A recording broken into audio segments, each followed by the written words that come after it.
Благодарам, председателе. Почитувани колеги, најпрво сакам да искажам едно задоволство што овој наш предлог на закон го поддржавте сите, што навреме како законодавен дом реагираме за исправка на, не би рекла дека е грешка, можеби законодавецот, ние како законодавец во 2020 година сме сакале да усогласиме нешто што го има во Европската унија, но таква е ситуацијата каква што е.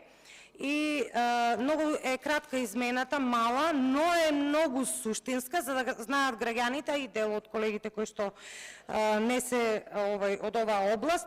Се изменуваат само два става, и тоа ставот 5 од членот 39, во кој што вели дека не е дозволено продажба или складирање на фитофармациски производи, како и сместување и чување на опасни хемикалии во стамбени објекти за поединечно и колективно делување.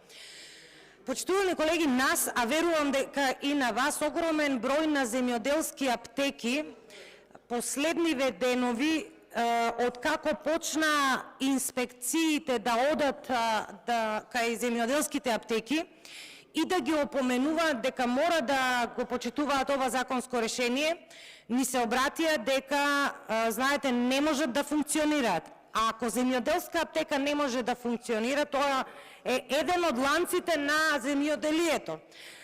Во секој град, верувам дека во секој град има земјоделска аптека, земјоделците се обврзани, се договараат со одредена земјоделска аптека. Оттаму зимаат средства и хемикалии, па ги плаќаат откако ќе добијат субвенции. Тоа е цел еден ланец. Некој од земјоделските аптеки, поголемите земјоделски аптеки, зимаат, го пласираат нивното производство.